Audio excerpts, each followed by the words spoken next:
Hi అండి, నేను Naresh ప్రోమోలెట్ skill builders నుంచి. డైకిన్ ఈ పీసీబీ వచ్చింది మన దగ్గరికి. ఇది ఆల్రెడీ వేరే చోట కాదని చెప్పారంట. అయితే ఈ మోడల్ పీసీబీస్ మీరు అబ్జర్వ్ చేస్తే ఈ ఏరియా ఎక్కువ, ఇది ఇంకా చాలా తక్కువ ఉంది. ఈ ఏరియా ఎక్కువ బర్న్ అవ్వడం, ఇవి పగిలిపోవడం, ఇదంతా మొత్తం బ్లాస్ట్ అవ్వడం అట్లా జరుగుతూ ఉంటాయి. ఇవి చాలా మంది ట్రై చేస్తారు, ఇవి వేస్తారు, చూస్తారు, కావు కానీ రన్ కావు. సో ఫెయిల్యూర్ అనమాట. కానీ మనం ఇప్పుడు దీన్ని ఎలా చేయబోతున్నాం, సక్సెస్ఫుల్గా ఎట్లా రన్ చేయబోతున్నాం అనేది మొత్తం వీడియో పూర్తిగా చూసి అబ్జర్వ్ చేయండి. ఎక్కువ వాయిస్ ఓవర్ ఇవ్వను, చేసుకుంటూ వెళ్ళిపోతా. మీరు జాగ్రత్తగా చూసి అబ్జర్వ్ చేసుకోండి ఒకసారి. ఇక్కడ మీరు చూస్తే నార్మల్ పీసీబీస్లో ఒక రియాక్టర్ ఉంటుంది. ఐదర్ పీసీబీలో కానీ లేదంటే ఇవి సపరేట్గా కానీ పీసీబీలో ఒక రియాక్టర్ మీరు చూసే ఉంటారు. రియాక్టర్ ఇట్లా ఉంటాయి. సో కానీ దీంట్లో చూడండి ఈ సైజులో ఉన్నాయి. దీన్ని ఇంటర్లీవింగ్ పిఎఫ్సి మోడ్ అంటారు. సో ఇట్లా రెండు రియాక్టర్స్ ఉంటాయి. ఇవి కనబడే ఈ రెండు మాడ్యూల్స్ ఉన్నాయి కదా, ఈ మాడ్యూల్స్లో ఒక ఐజీబీటీ ఒక డయోడ్, ఈచ్ మాడ్యూల్లో ఒక ఐజీబీటీ ఒక డయోడ్ ఉంటుంది. సో దీన్ని ఇంటర్లీవింగ్ పిఎఫ్సి మోడ్ అంటారు. ఈ పిఎఫ్సి టైప్స్ ఏంటి, ఎట్లా పనిచేస్తాయి అనేది మన ట్రైనింగ్స్లో క్లియర్గా ఎక్స్ప్లెయిన్ చేస్తాము ట్రైనింగ్ క్లాసెస్లో. ఉంటే మన యూట్యూబ్లో కూడా ఉండొచ్చు వీడియోస్, ఒకసారి మీరు చూడండి. సో ఇది ఎట్లా రిపేర్ చేస్తాం అనేది పూర్తిగా చూసి అబ్జర్వ్ చేయండి.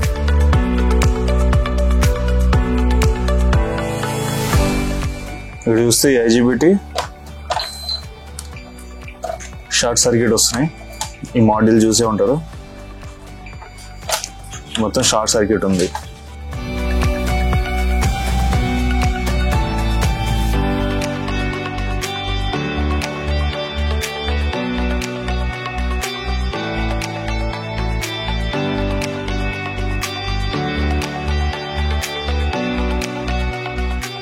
ఈ మాడ్యూల్ అయితే ఫెయిల్డ్, ఈ మాడ్యూల్ కూడా ఫెయిల్డ్, రెండు మాడ్యూల్స్ ఫెయిల్డ్. ఇప్పుడు ఈ మాడ్యూల్స్ ప్లేస్లో మనం ఐజీబీటీ డయోడ్స్ సపరేట్గా వేయబోతున్నాం.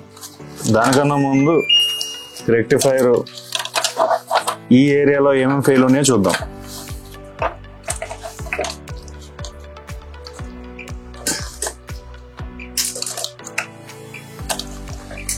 రెక్టిఫైర్ అయితే బాగానే ఉంది.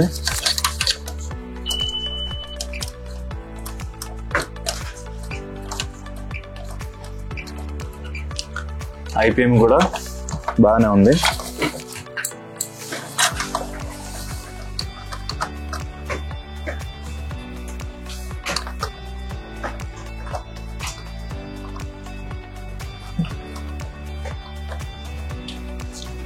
ఒక రెసిస్టర్ చూడొచ్చు మీరు, వాల్యూలు 47 ohms, 4.7K, ఇది 20 ohms, తర్వాత ఇది 200 ohms,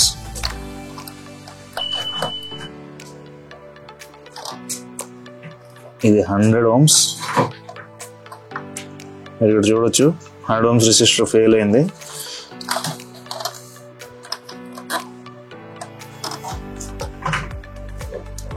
ohms,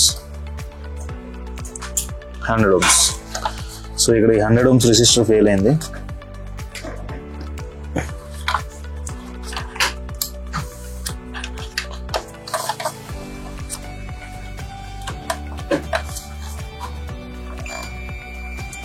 మీరు ఇక్కడ చూడొచ్చు ఈ 100 ohms రెసిస్టర్ అనేది ఈ ఐసీ నుంచి వచ్చే ఈ గేట్ సప్లై ఇది. సో ఈ ఐసీ కూడా ఫెయిల్ అయింది. మీరు అబ్జర్వ్ చేస్తే ఇది ఇక్కడి నుంచి వస్తుంది.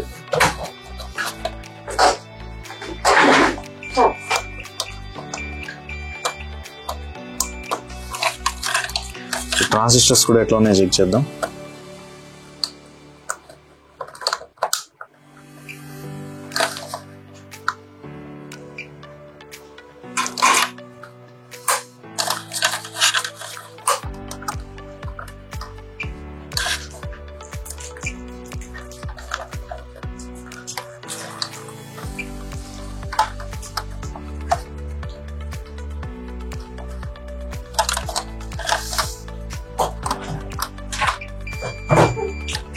ట్రాన్సిస్టర్ ఫెయిల్ అయింది.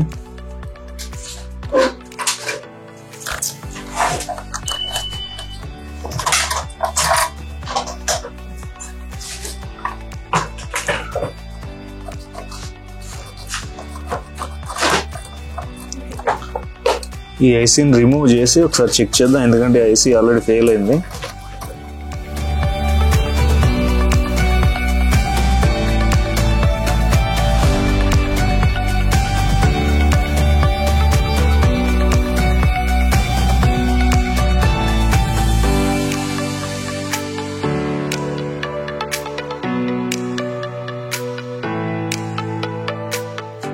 సో ఇక్కడ చూడొచ్చు, ఇది పిఎన్పి,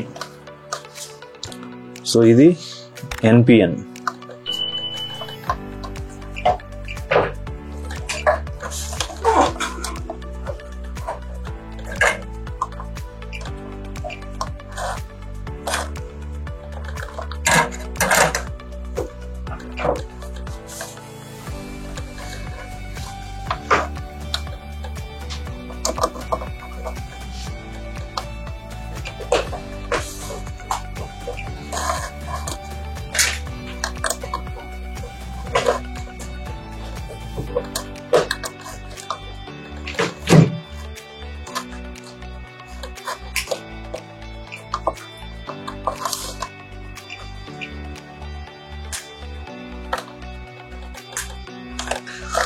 సో ఈ ట్రాన్సిస్టర్స్ బాగానే ఉన్నాయి. ఇక్కడ మనకు ఓన్లీ 100 ohms రెసిస్టర్ మాత్రం ఫెయిల్ అయింది.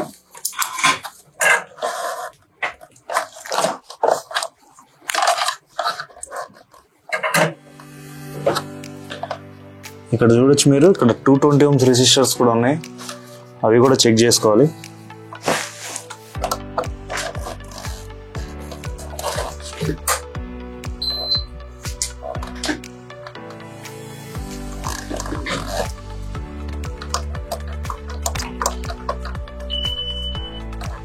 ఇక్కడ చూడొచ్చు, ఈ 220 ohms రెసిస్టర్ అయితే ఫెయిల్ అయింది.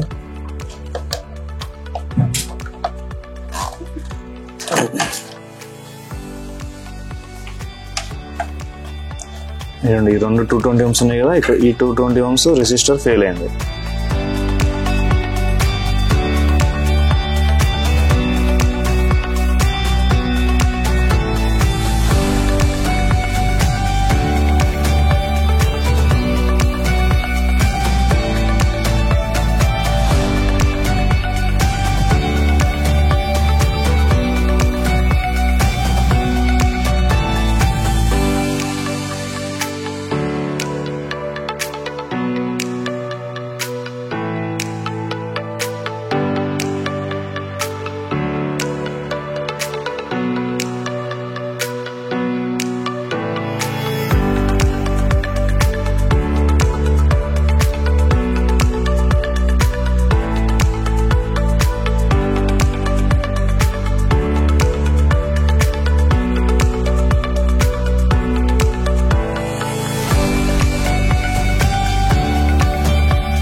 ఐసీ రెసిస్టర్స్ వేసేసాం.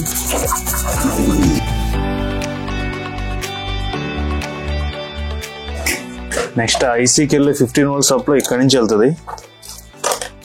ఒకసారి ఆ రెసిస్టర్ ఎలా ఉందో చూద్దాం.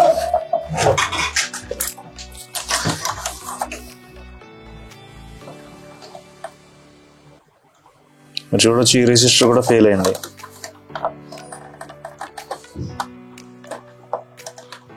ఇది 3.9 ohms రెసిస్టర్.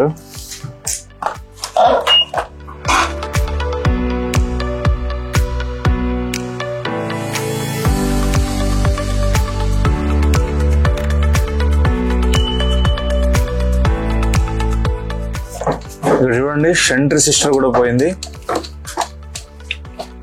చూసారు కదా షంట్ రెసిస్టర్స్. ఈ షంట్ రెసిస్టర్స్ బదులు మనం ఏం చేస్తున్నాం అంటే, ఇప్పుడు ఒక సింగిల్ లీడెడ్ వైర్ అయిపోతున్నాం. అదేంది రెసిస్టర్ బదులు వైర్ ఎట్లా వేస్తారు, అట్లా వేయకూడదు కదా అని వచ్చాము. వీటి వాల్యూ మిల్లీ ఓమ్స్లో ఉంటాయి, అది మనం క్యాలిక్యులేట్ చేసుకుని వేయచ్చు. అది ఎట్లా చేసాం క్యాలిక్యులేషన్ ఏంటని తెలియాలంటే ఒకసారి మా ట్రైనింగ్ ఇన్స్టిట్యూట్కి వచ్చి మీరు చూడొచ్చు, క్లియర్గా ఎక్స్ప్లెయిన్ చేసాము.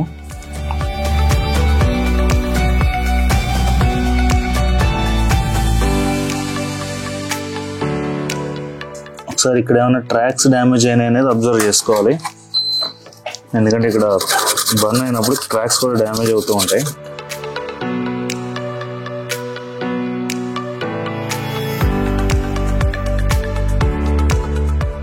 ఇప్పుడు మనం చేసినట్టు చేస్తే ఈ పీసీబీ అసలు కంప్లైంట్ రాదండి.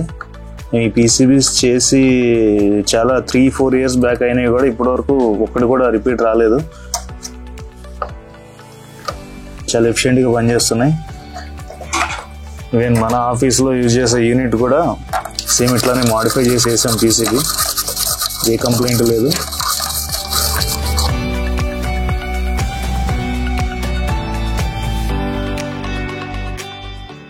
ఇదే మన షంట్ రెసిస్టర్.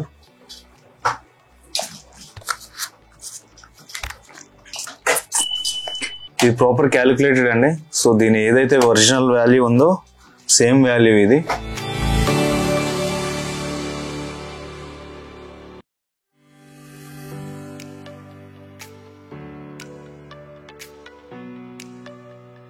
పీసీబీ వరకు వర్క్ అయితే అయిపోయింది. ఇప్పుడు నెక్స్ట్ వచ్చేసి మాడ్యూల్. పీసీబీలో వేయాల్సింది ఏంటంటే మాడ్యూల్, ఐజీబీటీ డయోడ్ మాడ్యూల్. ఆ మాడ్యూల్స్ దొరుకుతాయి, కొంచెం హైయర్ కాస్ట్ ఉన్నా కూడా మాడ్యూల్స్ దొరుకుతాయి. కాకపోతే ఆ మాడ్యూల్ వేస్తే మళ్ళీ సేమ్ ఫెయిల్ అవుతున్నాయి. సో అట్లా కాదని చెప్పేసి మనం మాడ్యూల్ తయారు చేస్తాం డయోడ్ ఐజీబీటీ తోటి సపరేట్గా వేసి. సో ఇలా చేయడం వల్ల ఫెయిల్యూర్ లేదు. ఎందుకు ఇలా చేయాలి, ఎందుకు టైం వేస్ట్ చేయాలి, ఉన్నదన్నట్టు వేసేయచ్చు కదా అంటే వేసేయచ్చు,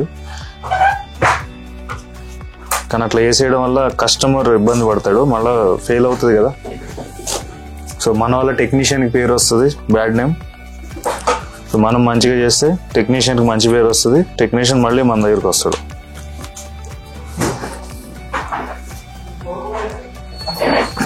చూడండి, ఆల్రెడీ మనం రెడీ చేసి పెట్టుకున్నాం. ఒక ఐజీబీటీ, ఒక డయోడ్. సో ఇట్లా 2 సెట్లు.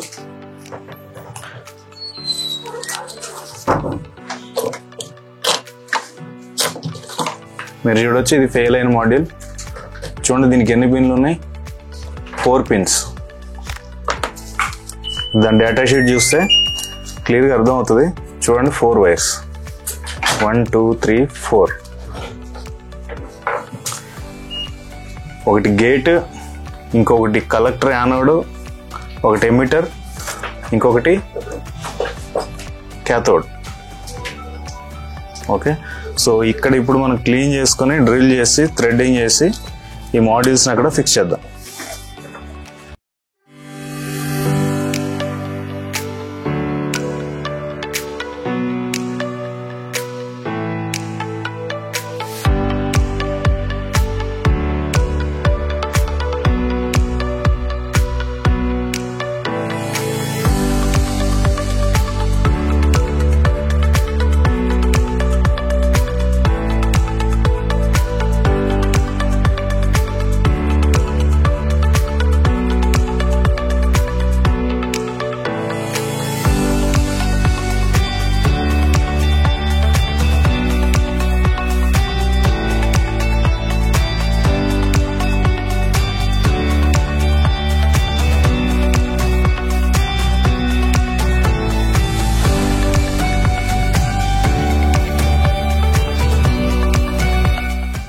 చూడండి మైకా షీట్స్ ఇక్కడ పెట్టి ఫిక్స్ చేయాలి.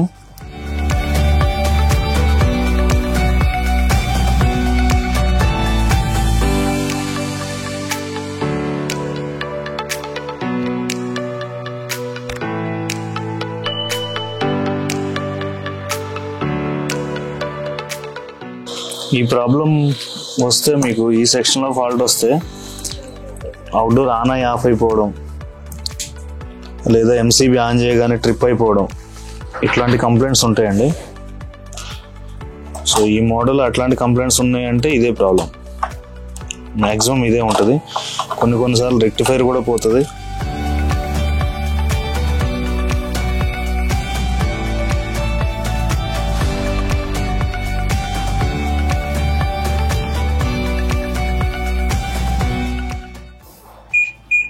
వీటికి కూడా హీట్ సింక్ కాంపౌండ్ పెట్టుకోవాలి.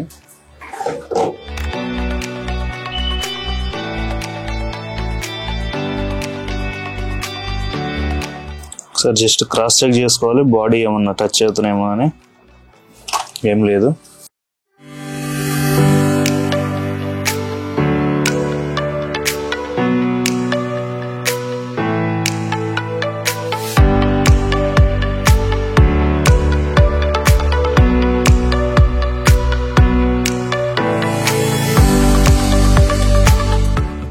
పీసీబీ పైన కూడా క్లియర్గా రాసింది చూడండి. Gate, emitter, cathode, anode, collector. Same అట్లానే ఇచ్చాం మనం కనెక్షన్స్.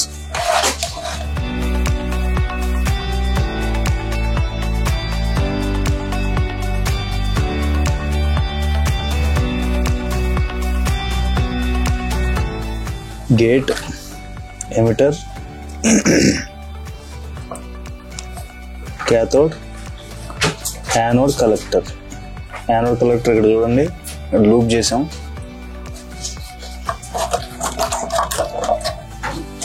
సేమ్ అట్లానే ఇది కూడా.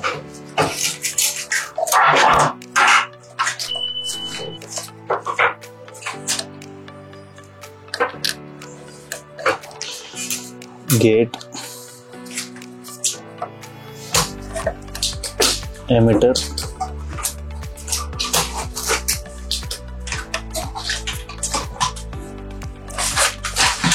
cathode,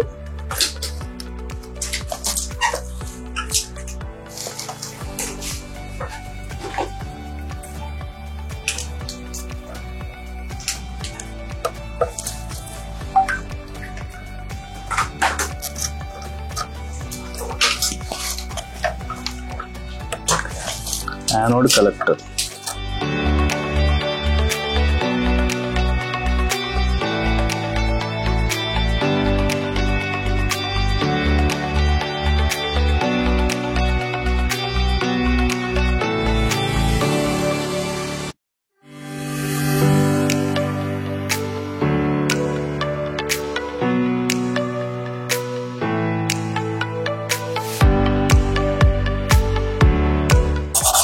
ఇప్పుడు మన పీసీబీ లో టెస్ట్ రెడీ అయిపోయింది.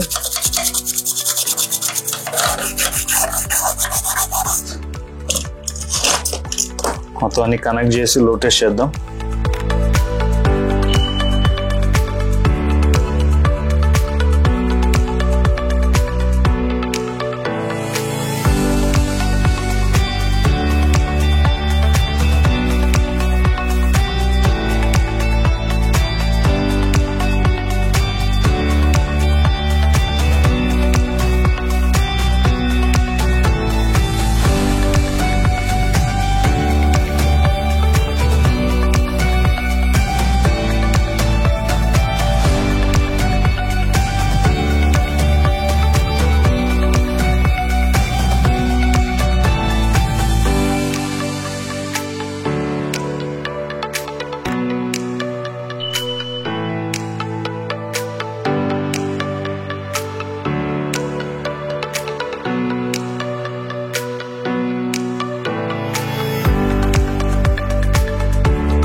మొత్తం రెడీ అండి. ఆన్ చేస్తున్నాం యూనిట్ని.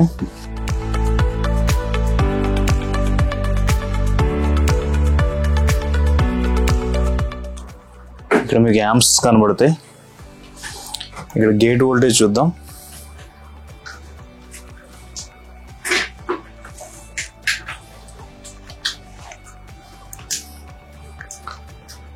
ఇండోర్ మోటార్ స్టార్ట్ అయింది.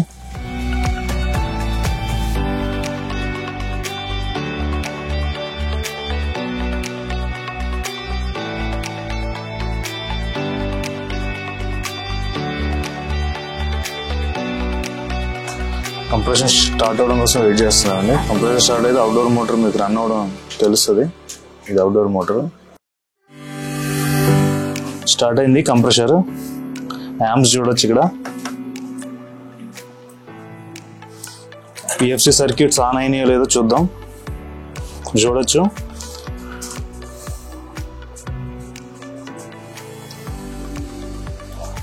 దీంట్లో ఇదిగోండి ఇక్కడ గ్రౌండ్, ఓకే, నెగటివ్. చూడండి గేట్ చూసారా, 3.6 volts వస్తుంది గేట్. రెండో సర్క్యూట్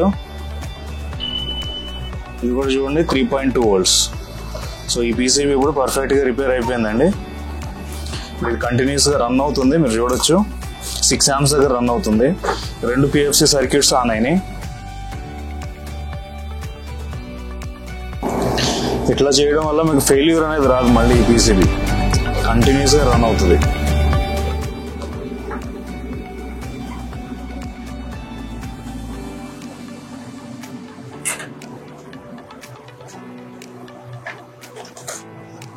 యాంప్స్ చూడొచ్చు 6.5 amps దగ్గర రన్ అవుతుంది.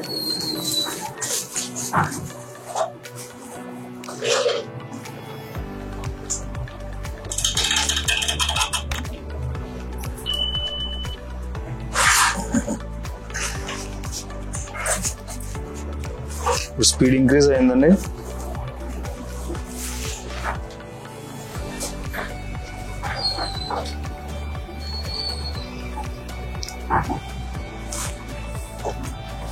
ఇప్పుడు గేట్ వోల్టేజ్ చూస్తే ఇంకా కొంచెం ఎక్కువ ఉంటుంది. యాక్చువల్గా అక్కడ ఉన్నది మనకి PWM అండి, పల్స్ విడ్త్ మాడ్యులేషన్ సిగ్నల్. చూడండి ఇప్పుడు 3.9, 3.5.